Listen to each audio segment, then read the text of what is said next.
Awesome Rider Wiki.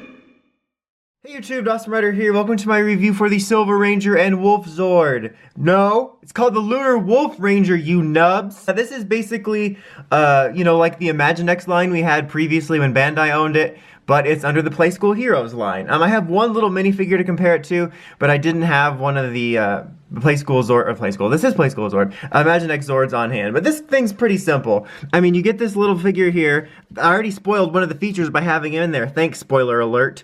But I had the little minifigure here for it, Lunar Wolf Ranger, and they're not bad. I do kind of dig some of these, like they're doing blind bags as well, and some 2-packs and stuff, and I'm kind of a sucker for those types of things, especially if it's for characters I like, and these are okay. I mean, these aren't things you expect to have a ton of details because they're just kind of little, Playskool line little figures, but I kind of wish they had just a little bit more. Like, it looks kind of like it's unfinished, like, it's way gray. It's not very silver, which is first of all, but there's silver paint here, but couldn't you have made it a little more silver? Like, it feels weird complaining about, a class of toy like this in terms of that, but I just feel they could have amped it up a little bit. I felt like just a smidge more would have been nice, but I do kind of like the style of them. They all have these weird, like, universal power morphers that are braces, which I guess, like, the Playskool universe, they have those. They do have a little bit of articulation. You can move the head around like this. You can move the arms up and out, which is kind of nice, which is a little bit more than some of these type of things give you. You have those weird leg joints that are like joined together like a mirror, like you can't move one without the other. But so basically you can't get them really in any huge poses, but you can kind of have them in some sort of poses. Sorry, the camera just wants to focus on one thing. And it's the wolf, even though he's like way off camera. There we go. But like you basically can only have him sitting down. Like you can't have him doing a running pose or anything. But the only one I really had on hand for the Imaginext ones is our Thunder Megazord friend here. So you can see they're pretty much like on the same level of detail. I mean, it's kind of hard to tell because this guy has a lot more colors going on. But it's basically the same principle, a little bit stylized, little bits of articulation. This guy doesn't have the outward moving arm articulation. But yeah, so you get the idea. That's just kind of a comparison of the one that I had on hand. As for the Zord itself, as expected, it does feel kind of cheap. Like, I didn't expect this to feel like a high-quality Sentai Artisan line thing, but it feels a little cheaper than I expected, which kind of took me by surprise. But I think it looks kind of cool.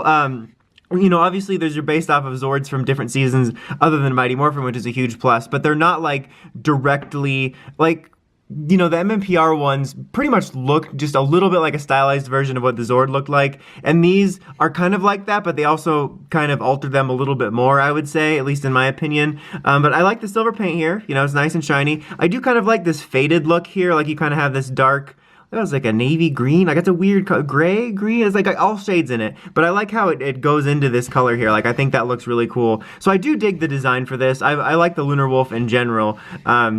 So it's a really cool one to have in there. So, even though it feels a little cheap, I think it's a pretty cool design. I think kids will really like it. I think it's a pretty solid choice to have an appealing Zord here. It has pretty much your standard missile features, and the big feature that I already spoiled, you can have him riding in there. But wait, should we do the unthinkable and break the timeline?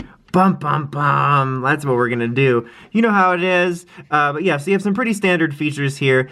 This little lever here pulls that up. So you have your classic cannon, and there's a little red button here. In this case, you actually want to press the red button because it fires a missile. You only get one, so that's a thing. So be conservative with that. Don't lose it. Otherwise, you just have missile pinging action or invisible missile firing action. That actually sounds cooler than it is because you're just out of missile. And then right here, if you pull the tail, it opens up and goes, rah, rah. That's not the toy, that's my sound. Like, if you're like, oh my god, I can't wait to get that because it has the rah sounds. No, that was just me, sorry. I can't just be there to do that for you every time you use this feature. But it looks kind of weird the way he opens his mouth, like it just looks like he's completely dislocating his jaw, but I do kind of like how it's more than just this, like it just kind of, it extends out, so it's kind of neat.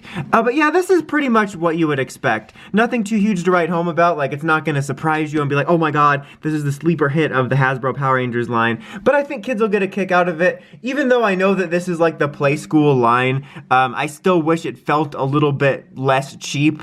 It does retail for like $12.99, I think, so it makes sense, but I just feel that it should feel a little bit better and maybe have just a few more details. I'm not asking for a lot, but just a little bit more so it doesn't feel like something I just found at Big Lots. That would be nice. But I have to say, I do really like that we are getting stuff other than MMPR. Like, we have quite a variety. There's a Dino Thunder Cycle. I'm really eager to check out the bigger Zords, like the Rhino Zord that's a hybrid of the Wild Force and Jungle Fury ones. So at least in that respect, I have to applaud them for not just going MMPR or nothing, you know, and actually experimenting with some other seasons and giving us some variety. So I still am looking forward to checking out some more of these once, you know, they pop up in stores. But anyway, that's about it. Until next time, don't forget to like, comment, subscribe, and climb the steps, and ring that bell to get notifications for all my Power Rangers news and toy reviews. Till next time, Dawson Rider, signing out.